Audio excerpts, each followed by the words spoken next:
Good morning mister. నా పేరు దివాకర్ గౌడ్, మాది ఆసిఫాబాద్.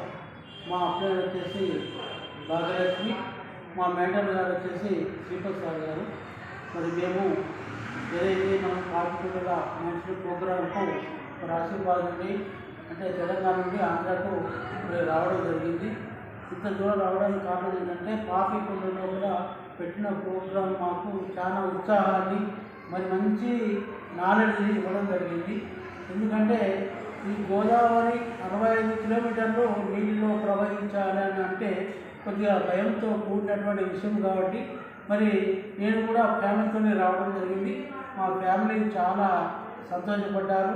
ఆ ఓడలు అనే ఫోటోలు తీయడం కానీ, వీడియోలు తీయడం కానీ, అలాగే రాజమండ్రిలో పుష్కర ఘాట్ వద్ద మరి గోదావరి తాకి కొన్ని నీళ్ళు మనము తలపైన చల్లుకొని స్నానం చేసినట్టుగా కొద్దిగా మరొక పుష్కర స్నానంగా భావించడం జరిగింది. అలాగే మరి 65 కిలోమీటర్లు ఆ ఓడలో ప్రవహించినప్పుడు ఆ ఓడలో ఉన్నటువంటి ఆ సిబ్బంది ఎవరైతే ఉన్నారో వాళ్ళు చేసిన విన్యాసాలకు చాలా బాగా నచ్చింది.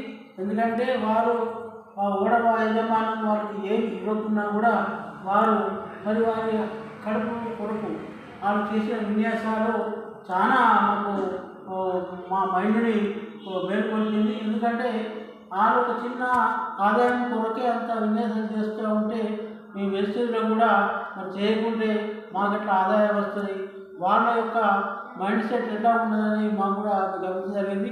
అలాగే 65 కిలోమీటర్లు ప్రవహించిన తర్వాత మరి చివరగా అక్కడ ఉన్న దేవస్థానం చూడడం, చుట్టుపక్కల ఉన్నటువంటి ఆ యొక్క గుట్టలు కానీ అక్కడ కట్టిన పోలవరం ప్రాజెక్టు లోపల మునిగిన గ్రామాలు కానీ చూస్తూ ఉంటే ఇది ఆ పోలవరం ప్రాజెక్టు యొక్క ప్రాధాన్యత చూస్తూ ఉంటే మరి చాలా ఆనందంగా ఉంది.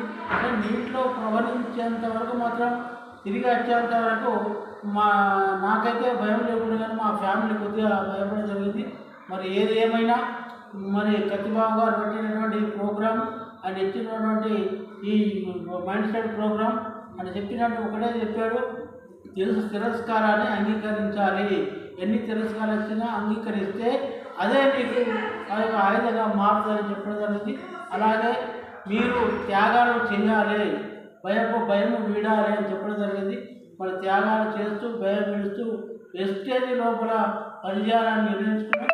ఏది ఏమైనా ఆ పాపికొండల ప్రోగ్రాం అనేది ఒక విహార యాత్రగా కూడా కాకుండా అదొక ఫ్యామిలీ పరంగా పోయినా కాకుండా అదొక అన్ని కుటుంబాలు కలిసి పోవడము, అన్ని తెలంగాణ ఆంధ్ర వెస్టేజ్ అందరూ కూడా కలిసిపోవడము, కుటుంబాలుగా పోవడము, కుటుంబం రావడం అనేది మరి అలాగే మమ్మలను 2 పూటలు భోజనం పెట్టి మరి టిఫిన్స్ ఇచ్చు ఛాయ్ వస్తూ చివరకు మమ్మల్ని మరి భోజనం పెట్టి బస్సు ద్వారా రైల్వే స్టేషన్లో దింపేంత వరకు మాతోని గడిపినటువంటి మేలుశ్యామ్ మేడం గారు కానీ అలాగే కత్తిబాబు సార్ గారికి ధన్యవాదాలు తెలియజేస్తూ జై వెస్టేజ్.